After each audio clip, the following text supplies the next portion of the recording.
റെഡ്മാജിക്കിൻ്റെ റെഡ്മാജിക് 8s Pro എന്ന പുതിയൊരു smart phone launch ചെയ്യാൻ പോകുന്നുണ്ട്. ഈ ഫോണിൻ്റെ ലോഞ്ച് ഡേറ്റ് ഇപ്പം ഒഫീഷ്യലായിട്ട് തന്നെ കൺഫേം ആയിട്ടുണ്ട്. പിന്നെ ഫീച്ചേഴ്സിനെ പറ്റിയിട്ടുള്ള പല കാര്യങ്ങളും പറയാനും കഴിഞ്ഞിട്ടുണ്ട്. ഇതൊരു ഗെയിമിംഗ് സ്മാർട്ട് ഫോൺ ആയിരിക്കും. ഈ ഒരു വീഡിയോയിൽ നമ്മൾ നോക്കാൻ പോകുന്നത് റെഡ്മാജിക് 8s Pro എന്ന സ്മാർട്ട് ഫോണിനെ പറ്റിയിട്ടാണ്. ആദ്യം നമ്മൾ ഫീച്ചേഴ്സും കാര്യങ്ങളൊക്കെ നോക്കുകയാണെന്നുണ്ടെങ്കിൽ ഡിസ്പ്ലേയുടെ കാര്യത്തിൽ റെഡ്മാജിക് 8s Proയിൽ 6.8 ഇഞ്ചിൻ്റെ ഫുൾ HD+ ഡിസ്പ്ലേ വന്നേക്കാം. OLED പാനലും കാര്യങ്ങളൊക്കെ ഇതിൽ വരുന്നതായിരിക്കും. പിന്നെ എടുത്തു പറയേണ്ട ഒരു കാര്യം, അണ്ടർ ഡിസ്പ്ലേ സെൽഫി ക്യാമറ ആയിരിക്കും ഈ ഫോണിൽ വരിക. അതായത് സെൽഫി ക്യാമറ സ്ക്രീനിൻ്റെ ഉള്ളിലായിരിക്കും വരിക. അതായത് സാധാരണ ഫോണുകളിൽ കാണുന്നത് പോലുള്ള പഞ്ചോൾ ഡിസൈനോ അല്ലെങ്കിൽ വാട്ടർ ഡ്രോപ്പ് നോച്ച് ഡിസൈനോ ഒന്നും തന്നെ ഈ ഒരു ഫോണിൽ വരാൻ സാധ്യതയില്ല. പിന്നെ ഡിസ്പ്ലേയിൽ 120 Hz റിഫ്രഷ് റേറ്റ് ഒക്കെ സപ്പോർട്ട് ചെയ്യുന്നതായിരിക്കും. അതുപോലെ തന്നെ 960 Hz ടച്ച് സാമ്പിളിംഗ് റേറ്റ് എന്നുള്ള ഫീച്ചറും ഇതിൽ വന്നേക്കാം. അപ്പം അത്യാവശ്യം നല്ല ഡിസ്പ്ലേ ഫീച്ചേഴ്സും കാര്യങ്ങളൊക്കെ ഈ ഫോണിൽ വരാൻ സാധ്യതയുണ്ട്. എടുത്തു പറയേണ്ട കാര്യം, അണ്ടർ ഡിസ്പ്ലേ സെൽഫി ക്യാമറ ഇതിൽ വന്നേക്കാം. ഇൻ ഡിസ്പ്ലേ ഫിംഗർ പ്രിൻറ്റ് സെൻസറും കാര്യങ്ങളൊക്കെ ഈ ഫോണിൽ വരുന്നതായിരിക്കും. പ്രോസസ്സറിൻ്റെ കാര്യം പറയുകയാണെന്നുണ്ടെങ്കിൽ സ്നാപ്ഡ്രാഗൺ 8 Gen 2 എന്ന പ്രോസസ്സറായിരിക്കും ഈ ഫോണിൽ വരിക എന്നാണ് റിപ്പോർട്ടുകൾ പറയുന്നത്.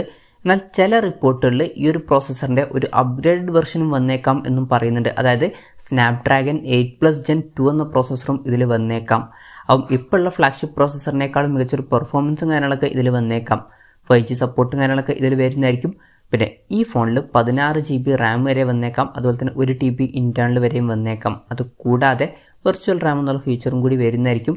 വെർച്വൽ റാമും കൂടി കൂട്ടിയിട്ട് ടോട്ടലായിട്ട് ഇതിൽ 24 GB റാം വരെ വന്നേക്കാം. LPDDR5Xൻ്റെ റാമും UFS 4.0 സ്റ്റോറേജ് ടൈപ്പും ഇതിൽ വരുന്നതായിരിക്കും. Android 13 ബേസ് ആയിട്ടുള്ള സോഫ്റ്റ്വെയർ ആയിരിക്കും ഈ ഫോണിൽ വരിക. ക്യാമറയുടെ കാര്യം പറയുകയാണെന്നുണ്ടെങ്കിൽ ഫോണിൻ്റെ പിന്നിൽ ട്രിപ്പിൾ ക്യാമറ സെറ്റപ്പ് വരാനാണ് സാധ്യത. 50 MP മെയിൻ ക്യാമറ സെൻസർ ആയിരിക്കും ഈ ഫോണിൽ വരിക. ഇത് സാംസങ് GN5ൻ്റെ സെൻസർ അയക്കാം. പിന്നെ 8 MP അൾട്രാ വൈഡ് ആംഗിൾ ലെൻസും 2 MP മാക്രോ ലെൻസും വന്നേക്കാം. ഫ്രണ്ടിൽ 16 MP സെൽഫി ക്യാമറ വരാനാണ് സാധ്യത. 6000 mAh ബാറ്ററി ഇതിൽ വന്നേക്കാം. 80 വാട്ടിൻ്റെ ഫാസ്റ്റ് ചാർജ് സപ്പോർട്ട് ചെയ്യുന്നതായിരിക്കും. പിന്നെ Type-C ചാർജിംഗ് പോർട്ടുമായിട്ടായിരിക്കും ഈ ഒരു സ്മാർട്ട് ഫോൺ വരിക. പിന്നെ ഈ ഒരു ഫോണിൽ 2 ചാർജിങ് സ്പോട്ട് വരാനും സാധ്യതയുണ്ട്. എന്തായാലും കൺഫർമേഷൻസ് ഒന്നും ഇപ്പം പുറത്ത് വന്നിട്ടില്ല. അപ്പം ഇതൊക്കെയാണ് ഫീച്ചേഴ്സിനെ പറ്റി പറയാനുള്ള കാര്യങ്ങൾ. ലോഞ്ച് ഡേറ്റിൻ്റെ കാര്യം പറയുകയാണെന്നുണ്ടെങ്കിൽ ജൂലൈ 5-നാണ് ഈ സ്മാർട്ട് ഫോണിൽ ലോഞ്ച് ചെയ്യാൻ പോകുന്നത്. പക്ഷേ ആ ഒരു ദിവസം ഇന്ത്യൻ മാർക്കറ്റിലല്ല ഈ ഫോണിൽ ലോഞ്ച് ചെയ്യാൻ പോകുന്നത്. ആ ഒരു ദിവസം ചൈനീസ് മാർക്കറ്റിലാണ് ഈ സ്മാർട്ട് ഫോണിൽ ലോഞ്ച് ചെയ്യാൻ പോകുന്നത്. വിലയുടെ കാര്യം പറയുകയാണെന്നുണ്ടെങ്കിൽ അതിനെ പറ്റിയിട്ടുള്ള കാര്യങ്ങളൊന്നും ഇപ്പം പറയാൻ കഴിഞ്ഞിട്ടില്ല. എന്നാലും നമ്മുടെ എക്സ്പെക്റ്റേഷൻ പറയുകയാണെന്നുണ്ടെങ്കിൽ ഈ ഒരു ഫോൺ 60,000 രൂപ പ്രൈസ് റേഞ്ചിലേക്കായിട്ട് ലോഞ്ച് ചെയ്തേക്കാം. ഇനി ഈ ഫോൺ ഇന്ത്യൻ മാർക്കറ്റിൽ ലോഞ്ച് ചെയ്യുമോ എന്ന് വെച്ചാൽ ചിലപ്പം ലോഞ്ച് ചെയ്തേക്കാം. മുമ്പ് റെഡ്മാജിക് സീരീസിൽ വരുന്ന ചില ഫോണുകളൊക്കെ ഇന്ത്യൻ മാർക്കറ്റിൽ ലോഞ്ച് ചെയ്തിട്ടുണ്ട്. പക്ഷേ കൺഫർമേഷൻ പറയാൻ പറ്റില്ല. ചിലപ്പം ലോഞ്ച് ചെയ്യാം, ചിലപ്പം ലോഞ്ച് ചെയ്യാതിരിക്കാനും സാധ്യതയുണ്ട്. എന്തായാലും ലോഞ്ച് ഡേറ്റിനെ പറ്റിയിട്ടുള്ള എന്തെങ്കിലുമൊക്കെ ന്യൂസുകൾ വരികയാണെന്നുണ്ടെങ്കിൽ അതിനെ പറ്റിയിട്ടുള്ള വീഡിയോസൊക്കെ നമ്മൾ ചെയ്യുന്നതായിരിക്കും. അതുപോലുള്ള വീഡിയോസൊക്കെ കാണാൻ താല്പര്യമുണ്ടെന്നുണ്ടെങ്കിൽ ഈ ചാനലും സബ്സ്ക്രൈബ് ചെയ്യാവുന്നതാണ്. എന്തായാലും റെഡ്മാജിക്കിൻ്റെ റെഡ്മാജിക് 8s Pro എന്ന പുതിയൊരു സ്മാർട്ട് ഫോൺ ലോഞ്ച് ചെയ്യാൻ പോകുന്നുണ്ട്.